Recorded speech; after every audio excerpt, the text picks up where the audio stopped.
I'm gonna be straightforward with you people. I thought 2012 was an absolutely fantastic year for films in general. I mean, yeah, I did see my fair share of big budget disappointments in movies that just absolutely sucked, but I'll get to that later in another video. But overall, I felt that the year was more consistent with quality entertainment, especially with lower budget movies and movies that just completely took me by surprise and I thought was gonna suck in the first place. But anyway, you've read the title of the movie. I'm not gonna waste any more of your time. Let's get straight down to the list. Number 5. Jack Reacher. I don't know what you guys feel about Tom Cruise, but personally, I like him, crazy or not. What they say is true. The guy is a quintessential movie star, and despite some of his more recent works, he's shown that he can be quite the fantastic actor. Don't believe me? Just go watch Born on the 4th of July, and you'll thank me later. But his career has been on a roller coaster lately. For every Mission Impossible, there's Rock of Ages. For every Jerry Maguire, there's Far and Away. So when I first saw the trailer for Jack Reacher, I thought it would just be another one of those throwaway movies where he just did it for the paycheck, slowly but surely inching his way towards Nicolas Cage and Al Pacino territory, where he just said, fuck it, just don't give a shit anymore. It didn't seem unique at all to me. It seemed riddled with your typical rogue cop cliches. Right down to the fucking nail on how badass he's supposed to be, and how he doesn't play by the rules. Boring. I've seen that kind of shit many a time before, so I dismissed it and went on about my day. But as more promotions came out for it, my tone towards the movie started to change. It hit me that the movie started to look more like a somewhat lighthearted tribute to movies like Bullet and Dirty Harry. So I saw it in a new light and gave it a chance, and needless to say, but I'll say it anyway, I enjoyed it a great deal. Is it perfect? Absolutely not. It definitely has its flaws. The pacing is a little slow in the middle, some of the intentional corniness doesn't really hit the way I'm sure the director wanted it to be, and the bad guy is played by Werner Herzog. Yes, you heard me correctly, that Werner Herzog. The crazy director of documentaries like Grizzly Man and Into the Abyss, and a ton of other art house films that are adored by critics and art snobs alike. He tries to look intimidating, but it's solely by his accent and the pace of his speaking. Definitely miscast there. But what it does right, it does substantially well. Tom Cruise does a good job channeling his inner Eastwood. I think it complements his seemingly preferred acting style, in which he's always sporting a facial expression which looks like he's slightly constipated, but in this case, in my opinion, it works. The plot itself, while it may be formulaic, I thought it got the job done. I was able to see and appreciate the inspiration that it took from its predecessors. And there were a few bits and pieces that were actually somewhat clever. And it's accompanied by fantastic action scenes that we can actually see clearly and cleanly, so we can actually get a sense of excitement out of it. Including a car chase that was just, to me, was just awesome. And the fact that the movie has an acute sense of humor and occasionally points out nuances of self-awareness that isn't meant to be taken super seriously, and just enjoy the ride. Jack Reacher is a film in which you have to double-check your expectations for. If you think it's just going to be another unoriginal ripoff of superior cop movies, you'll hate it. But if you see it for what I saw it, a sub-parody that subtly makes fun of itself and the genre but honoring it at the same time while having its own legitimate merits as a standalone action thriller, I'd say you'll enjoy it a good deal. I'm glad I saw it, and I'm also glad that I got through this entire review without making a single Scientology or couch jumping joke. I feel proud of myself. Anyways, give the movie a shot. Number 4. Premium Rush. From what I've read, Columbia Pictures didn't really like what director David Coop had put out for them with Premium Rush, so they downplayed it significantly, and you can clearly tell with its lackluster marketing campaign making the movie seem like just a mediocre version of The Transporter. But with bikes! And releasing it at the very end of the summer movie season where business winds down significantly. The concept wasn't one that clicked well with people, myself included, so it was no surprise that it failed at the box office. But when the movie finally did come out, the critical reception was surprisingly positive. Now, as some of you know, I have a job at a movie theater, and I was actually pondering whether or not to go see it, but we lost the movie before I had the chance to go see it and quickly forgot about it. It was only recently that Aaron, my roommate and collaborator, bought the film on DVD and highly recommended it. I was right about one thing. It is The Transporter, but with bikes. It has the same structure, the same conflict, and ethnic themes surrounding it, such as human trafficking. Hell, Joseph Gordon-Levitt even looks strikingly similar to Jason Statham here. But hey, if you're gonna make a knockoff of a more popular movie, at least do it right. And that's what Premium Rush does. It's nowhere near perfect. The movie is formulaic down to a T, and some of the ancillary characters are rather annoying, but the places where Premium Rush shine, they shine very bright. Particularly the performances by Joseph Gordon-Levitt and Michael Shannon. Levitt's character is one that you wouldn't really particularly cheer for, but has a philosophy that personally I can appreciate. The adrenaline junkie motif is nothing original in movies, but Levitt actually sells it quite nicely. Not particularly by what he says, but by his principles and his actions throughout the plot. It's also a nice touch that by the end he admits that he won't be able to do this forever, but chooses to appreciate the time he has left with his job. But Levitt is overshadowed by Michael Shannon's performance, and that alone makes the movie worth seeing. He is the bad guy you will love to hate. Again, the corrupt cop is nothing new, but Shannon absolutely nails this kind of role and makes it invigorating, compelling, and at times even a little sympathetic. Every time he was on screen, I was eagerly awaiting what he was going to do next, and it was extremely satisfying to see him constantly get outfoxed by the bikers and revel in his desperation. Round that off with absolutely beautiful shots of New York City and the most intense action involving bicycles, possibly ever. Thanks to the fantastically competent cinematography. These things can get you past the film's shortcoming, both in terms of story and technicality. Premium Rush may tread familiar ground, but it's an entertaining game of cat and mouse that in all respects was a lot better than it should have been. So take my and Aaron's word for it. Head over to your local Redbox and pick it up. Number 3. The Cabin in the Woods. There were a few things that held back my enthusiasm for The Cabin in the Woods. The fact that it was being released in April, which is typically a dry month for quality movies. The fact that it was from the person who wrote Cloverfield, which I didn't really like that much. And I wasn't familiar with Joss Whedon's work at the time, and I knew who he was, what he made, and that he had a cult following that held him in extremely high regard, but I never saw any of his work, so I couldn't vouch for the acclaim. The trailer didn't help either. I thought it was going to be the same soulless, nonsensical, paranormal horror bullshit with a bunch of stupid-ass typecasted teenagers getting picked off one by one with no sympathy towards them whatsoever. So in the beginning, I passed it all together and thought nothing of it. But then the film started getting an unreal amount of praise and recommendations. It scored 92% on Rotten Tomatoes, and quite a few people were saying that it wasn't what it seemed. Now I know that some of you are going to dog me about this, saying, "Aw, Phil, you trust the critics? I thought you were better than that, man. They're a bunch of pedantic assholes who think they have a better taste in movies than everyone else." Look, I generally don't abide by the single opinion of one critic, except maybe Roger Ebert. But then again, I disagree with him at times. But I try to keep an open mind with things, and the general consensus of opinions, either positively or negatively, tends to spark my curiosity or dissuade me from something. But if someone gives me a genuine, wholehearted recommendation of a movie or a game or a book, I'll give it a shot, and sometimes I agree with them and have a change of heart, or sometimes I don't. But in the case of Cabin in the Woods, I am so glad that the critics gave me a change of heart because I thought it was awesome. It's similar to Jack Reacher in the sense that it makes fun of the horror genre but also honors it at the same time. But The Cabin in the Woods is a little more blunt with it. Not only that, it actually tries to be legitimately scary, which succeeds for the most part. But it also lets people know just to have fun with the movie and not take it too seriously. Personally, I thought it was more of a comedy than a horror movie, but that's not a bad thing at all. And it's a breath of fresh air for the characters too, and thank goodness for that.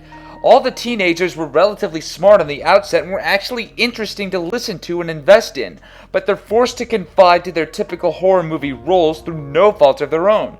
And that was a twist that I absolutely loved, and that was the point of the movie where I thought to myself, holy shit, I'm glad I was wrong about this. This movie is fucking excellent. What else can I say? I love the story and the twist the movie belts out. I actually love the characters. I love the execution and its self-aware nature, but strangely original concept. There's a cameo in there that I didn't expect, but at the same time kind of wasn't surprised with either. It's hard to explain. And I thought it was hilarious. With this film and The Avengers, it definitely converted me into a fan of Joss Whedon, and afterwards I had an urge to watch his other works and I wasn't disappointed in them at all. Here's a fun fact. Did you know he co-wrote Toy Story? I saw that movie again after learning this, and I can definitely sense his influence on that movie, and that was mind-blowingly awesome. But I digress. The Cabin in the Woods was a pleasant surprise that I had an absolute blast watching. It's undeniably entertaining and very well written, and if you classify this as a horror movie, well then it's the best horror movie I've seen in years. Number 2. ParaNorman. Now, I have to admit, if anything, I didn't think ParaNorman was going to flat out suck. I thought it would be okay, maybe a bit mediocre, but regardless, my expectations were low. I got around to seeing it the third week of release, and I was the only person inside the theater, which was both a release because there wouldn't be any potential distractions, but it was also unfortunate as well because nobody else would be able to experience the absolute splendor I had watching it. I fucking loved ParaNorman. Its art style, the animation, the writing, the theme, and the music. Oh, the music. They were all fantastic. It constantly kept surprising me throughout with its shockingly steady supply of blatantly adult jokes, the sometimes shocking and creepy imagery, and the revelation that one of the characters was gay. That alone actually made my mouth drop, not just by shock value because this is supposed to be a movie aimed towards kids, but also because I thought it was an absolutely perfectly timed joke that completely shattered the preconceived notions of the character. It was brilliant. On top of that, the theme and the message of the film was one that I could very much relate to. Being an outsider, the weird kid in class, feeling alone and looked down upon, but also relieved by the knowledge that you're unique, and that you have potential to do great things. The film exemplifies this all the way through, slowly building it up with its own sense of dire chaos and silly humor, culminating in quite possibly the best climax I've ever seen in an animated film. The conflict is at a breaking point. The confrontation is intense but also surreal and otherworldly. And the payoff, the resolution, is one of the most beautiful and serene imagery I've ever seen in a feature-length animated film. My heart melted during this scene, and I was absolutely entranced by the euphoria the film was trying to supply me with. The music that accompanied it was the icing on the cake. It was absolutely sublime. I simply can't praise this movie enough. I've noticed that I've seemed to have a soft spot towards kids' movies that transcend the kids' movie genre so adults can enjoy it too. Possibly even more than kids, and I'm okay with that. Just go see ParaNorman, people. It's dark, it's mature, it's funny, it's absolutely incredible to look at. It's the best animated movie I've seen in years. Miyazaki can suck it! Now before I get to number 1, here are some other unexpectedly good movies that didn't quite make the list but you should still check out. Cloud Atlas. When rounding out the list, Cloud Atlas and Jack Reacher were among my choices, but I ended up putting Jack Reacher on here because it was ultimately the more solidly entertaining film. But that actually doesn't mean that Cloud Atlas was somewhat inferior. The thing is, I had no faith in the Wachowskis after seeing the greatly overrated Matrix and the Technicolor garbage that was Speed Racer, but I found myself enjoying Cloud Atlas a good deal and was surprised by how deep its overarching theme and ambition was. It's definitely not going to win any awards in my book, and it has glaring flaws, but when all is said and done, I'm glad I saw it, and I'll probably end up seeing it again in the future. Wachowskis, consider yourselves redeemed for the moment. The Hunger Games. I had my initial qualms about this movie, but wanted to see it anyway due to the curiosity surrounded by the actual story. Women were the majority demographic that saw this movie, but let me assure you, this is no Twilight. It has dark themes and a fucked up social mentality that any fan of good storytelling can appreciate in a post-apocalyptic movie. I thought the movie had its problems. The camera work is a jumbled mess. One shot it's smooth and controlled, and another it's overly shaky and borderline unwatchable. I also would have liked if it focused a little more on the barbarism of the Hunger Games instead of just mainly witnessing it from Katniss's point of view. But overall, I found it enjoyable and thought it was slightly better than what I thought was going to be an okay movie at best, which is why The Hunger Games is only on the honorable mentions list here. I love Jennifer Lawrence, and she gives another top-notch performance here. She deserves all the praise she's been receiving, and I wish her a long and prosperous career. That being said, if you're one of the 30 people who haven't seen The Hunger Games yet, I'd say give it a chance. And the number 1 movie that completely took me by surprise by how good it was is 21 Jump Street. If there were any movie this year where I had a complete change of heart and anticipation due to positive word of mouth and critical praise, 21 Jump Street would be that movie. Initially, I thought this movie was going to be as good as a second trimester abortion. It had a lot of stuff going against it. The fact that it was a reboot of an 80s TV drama being made into a raunchy comedy, Channing Tatum, the initial Green Band trailer that didn't make it very appealing, to me at least. Channing Tatum? I'm sorry, I don't like Channing Tatum at all. I think he's a bad actor who's used only as beefcake to draw the female demographic in. But back to this movie. And furthermore, I didn't think Jonah Hill would be able to save what I thought would just be absolute garbage. I thought... Then I saw all the positive reviews. Then I saw people flocking to see it, coming out with tears of laughter and talking about how hilarious it was. So, I swallowed my pride and saw the movie. And I don't think I've ever been happier to be wrong about something this year. 21 Jump Street was absolutely fucking hilarious, and I was blown away by how good it actually turned out to be. It made itself somewhat self-aware that it was a reboot of an 80s TV drama and poked fun at it. The somewhat mediocre jokes in the trailer, either modified for the actual movie that actually made it funnier, plus they did us the courtesy of saving a lot of the funny parts for the actual movie. And it made itself a legitimate comedy first and foremost, instead of just pandering to teens who didn't have their driver's licenses yet. But to me, the best part is, Channing Tatum actually doesn't suck this time around. Who'd have thunk it? This movie actually plays around him, and not for him to actually place a lot of effort into acting. He was essentially typecasted as himself, and I think it actually works for Tatum.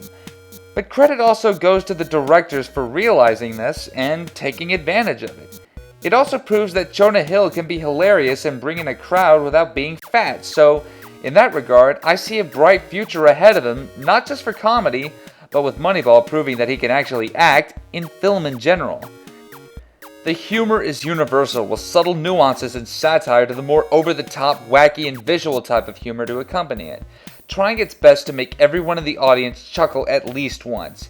It's well written with snappy dialogue, the chemistry between Jonah Hill and Channing Tatum is great and actually believable, and there's actually some somewhat decent action scenes to go along with it as well. In terms of performances, I didn't think there was a single bad one in the movie. Like I said before, Tatum actually makes his role work with his ability. Hill is at his comedic prime, and Ice Cube was hilarious with the brief time that he was given. Speaking of which, so was Johnny Depp in his cameo that shocked a lot of people in the audience. I would have said spoiler alert at this point, but I'm sure that by now most of you watching have at least heard that he was in it. I know I shouldn't judge a book by its cover, but in the case of movies, that's usually all you have to go by before actually paying to see it. Whenever I see a trailer for a movie and I hate it, the movie usually ends up sucking and critically panned as well. But obviously, with the case of this video, there are obvious exceptions. Deception can be a good thing when you least expect it, and 21 Jump Street and all the other movies featured on this list are those exceptions. I highly recommend these movies, and I hope you enjoyed them as much as I did, or I hope that you'll enjoy them if you haven't done so already. I think they're really, really good, and that's all I have to say about that. I'm PMRants, and the next video will be the top 5 most disappointing movies of 2012. There will be controversy. Thank you for watching, and have a good day.